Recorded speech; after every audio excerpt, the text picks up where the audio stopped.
Okay, welcome everybody to today's Jumpstart class. This is nutrition class number 2, your pre-op class. We're going to be referring to this handout that has a lot of the information that we're going to be covering today. So today's topics are going to primarily focus on a real quick review of those weapons we've talked about, preparing for surgery, what to expect right after surgery, and our follow-up plan. Reminder, these are the keys to your success: water, exercise, protein, very low carbohydrate diet, purposeful fasting, no snacking or grazing, good supplements, and staying with your support, using your support. Let's focus on preparing for surgery. So your advocates may have given you a pre-op diet sheet. Looks like this. It's also in your packet. We're doing this for about a week before surgery to help shrink your liver and make your surgery safe as possible. It's a very low calorie, low carbohydrate diet.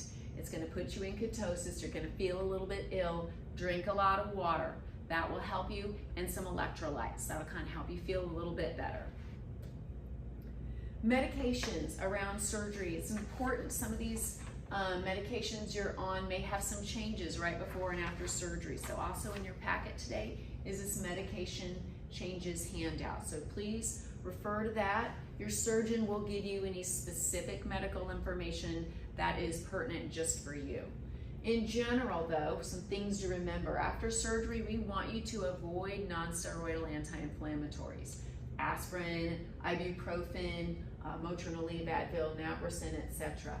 We really need you to avoid these for life because you are at a higher risk of ulcers having had bariatric surgery. Tylenol is good for pain relief. CBD creams are also good. We saw one here we had compounded just for our patients who have localized pain. It's a CBD cream that really does help decrease inflammation and pain. Like I said, you're going to receive some other more specific medication guidelines from your surgeon. All right, jumping to after surgery. When you're at the hospital, the staff is going to have you up and walking before you can even blink after waking up from surgery.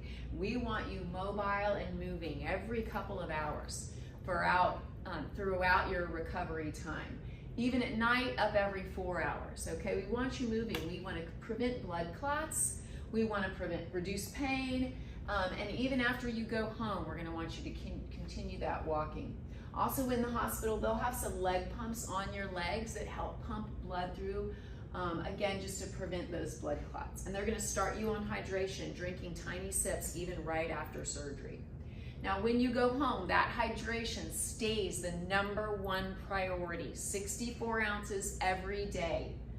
We're going to start the stage 1 diet, which will go into a little bit more clear liquids until your surgeon says otherwise, until you come in for your post-op visit. No protein shakes during that week after surgery, no vitamins yet, just clear liquids. And keep up with that moving every 2 hours during the day. You don't have to set your alarm at night to wake up. They're only going to do that if you're in the hospital overnight. But while you're awake during the day, every 2 hours, we want you moving. That hydration is super critical. People don't always feel like drinking a lot of water right after surgery. So you can do some things like infusing it with mint. I recommend getting a big pitcher and put some mint leaves, crush them up in there, or slice up cucumbers, limes, lemons, whatever sounds good to you. It's a great natural way to give your water a flavor, makes it a little more palatable. We really try to get you to limit artificial sweeteners like Crystal Light and so forth, Gatorade Zero. They can work, they're okay if that's what you need to get your water in. But we do want you to limit those, just use a little bit, just the least amount that you need. They can mess up our gut microbiome and can increase sweet cravings, and we don't want to do any of that. Decaffeinated tea, like herbal teas, decaffeinated coffee are okay. They do count towards your water, but no caffeine. Ice is fine, but be sure you melt it down so that you realize like a cup of ice isn't that much water, right? It's probably that much water. So make sure you melt it first and see how much water you're getting in for every cup of ice so that you can track your water appropriately. No juice, no soda, no anything with calories, okay? And we also recommend avoiding carbonation. All those bubbles can cause bloating, belching, acid reflux, push and distend your sleeve or your pouch. So we really do recommend you avoid carbonation. Consequences of dehydration are not pretty. So when you don't get in enough water, you start to get dehydrated, your potassium gets low, you get cramps, you get nauseated, then you start vomiting, and when you start vomiting, guess what? You get more dehydrated. So it's kind of a vicious cycle. It's bad for our kidneys, bad for our wounds. That if you had a bypass, that connection of the stomach and the small bowel can start to kind of tighten up and make it uncomfortable for you to drink or eat. Next thing you know, you're getting IV fluid in the back of our office, or you're back in the hospital. Nobody wants that, so really push that all day, sipping on your water to get that 64 ounces in. Okay, so we're gonna talk about stage 1 diet. This is where you get,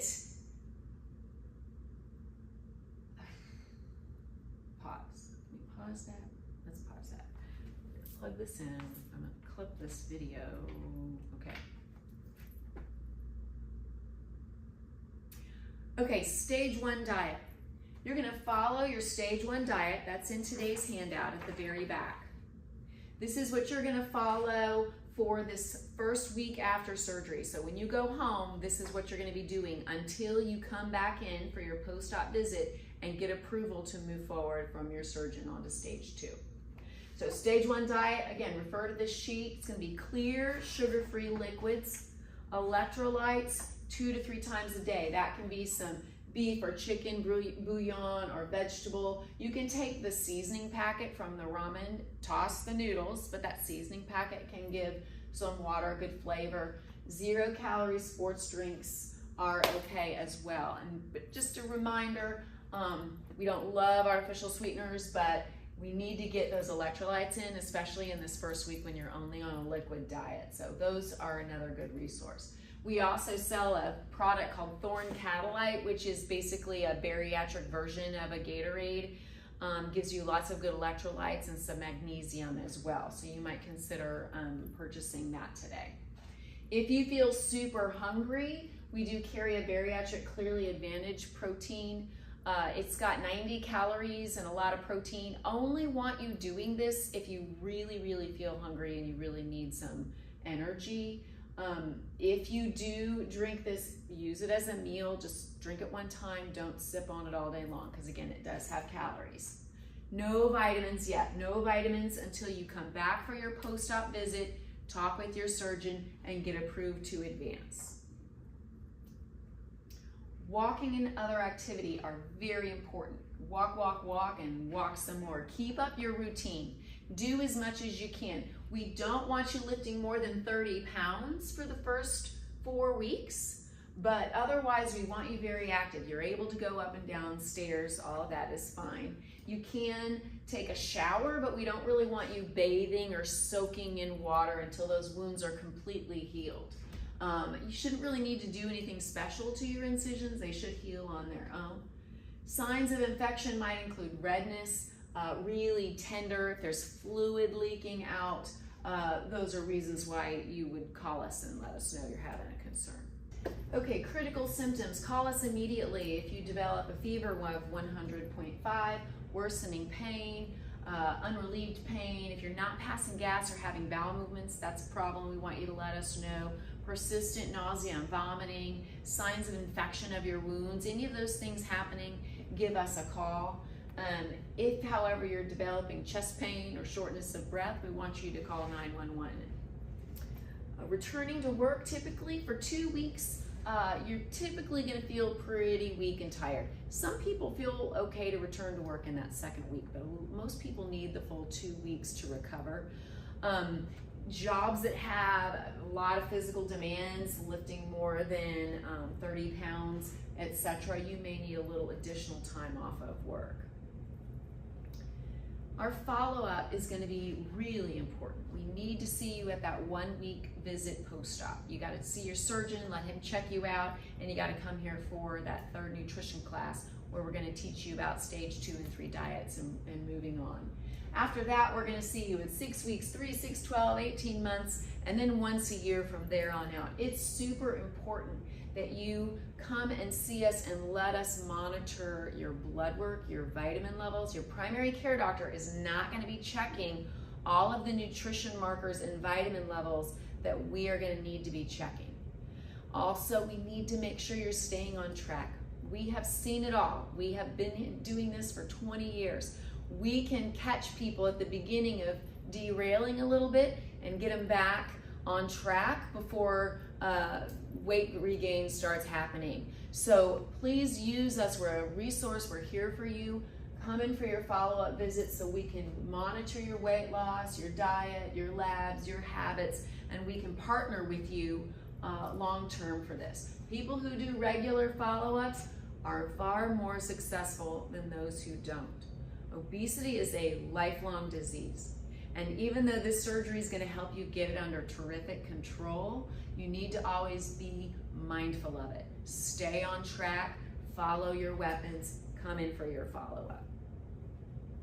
Physical therapy, Texas PT specialist office that's in this building is specifically trained for metabolic physical therapy. So they are there to help you learn how to exercise in a way that burns fat, maintains muscle. It's a special niche of exercise training and they're skilled at that, so take advantage of them. And then upstairs on the 3rd floor is the Bariatric Counseling Center, which I told you guys about, a terrific resource for addressing our relationships with food, for some great cooking education, and practicing mindful eating. So a few other topics. Pregnancy. One of the beautiful things about bariatric surgery is that people who have had trouble conceiving have typically a much easier time conceiving a child. However, we really want you to take care of yourself first. We ask you to wait a year after bariatric surgery before getting pregnant. We recommend 2 forms of contraception. You are still at high risk pregnancy when your body mass index is above 30. So we want to get it as down far as we can and get your weight stable before we enter a pregnancy. If it happens, it's okay. It's not the end of the world. We'll work with it. We do when it does happen, but this is our goal. Be aware of psychological changes. We have a very intimate relationship with food, and when we're making a big change in that relationship with this surgery and these new eating patterns. Even good transformations can be hard. And so be aware, if you see a psychologist or a therapist of any kind, make sure you're continuing to see them through this process. Consider the Bariatric Counseling Center on the 3rd floor for some additional help. Let us know if you're struggling and we can help you. For the most part, it's a really awesome and exciting transformation, but be aware that sometimes you go through some emotional changes during a transformation that's big, even if it's a good one. We also want to make sure you're aware of the concept of transfer addictions. We use food for a lot of things, for joy, for pain, for comfort, for boredom. When we kind of take that tool away for those things, sometimes people can transfer to something else to serve that purpose. Sometimes it's alcohol, sometimes it's gambling. We want to make sure that you are aware that this can happen and that you're prepared to not let that happen to you. So some of the things that can be helpful are finding a hobby. Transfer that to something useful, right? Maybe it's exercise, maybe it's an art you wanted to pick up, maybe it's a new language you've wanted to learn. One of the reasons why we talk about not drinking alcohol for a year, we spoke about that last time. We really want to make sure that you can go through this transformation without transferring anything negative to take the place of food.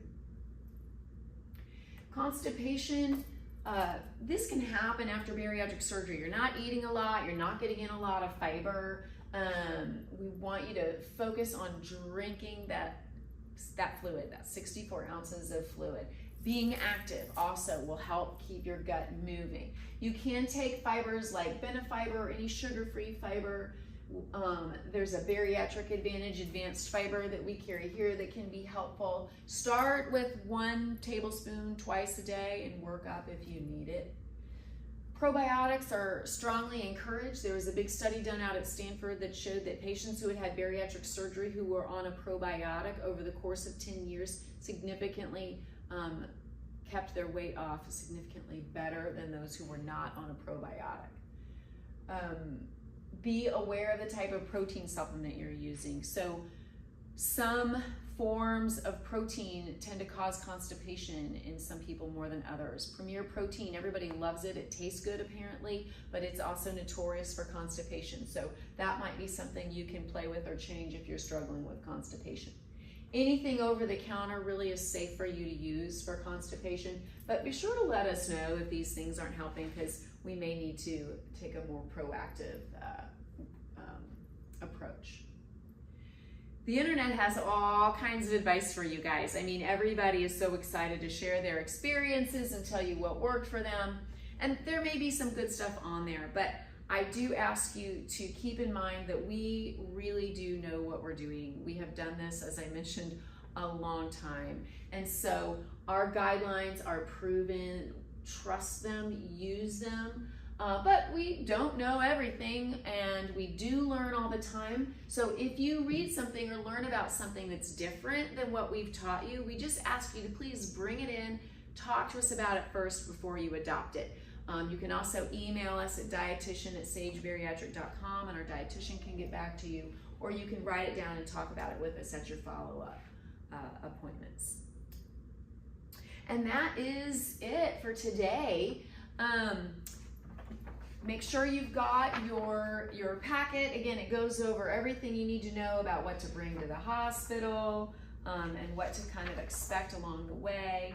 There's also a QR code that links you to the nutrition guide, which is on our website, and to the bariatric handbook.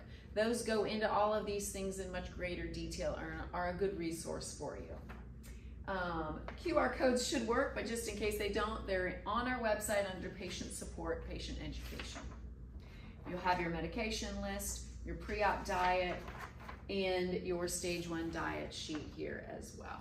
And don't forget to reach out to us if you have any questions. Call us, email us, dietitian@sagebariatric.com. If it's a medical issue, call us and we'll have one of our providers get back to you. But good luck. I'm excited for y'all.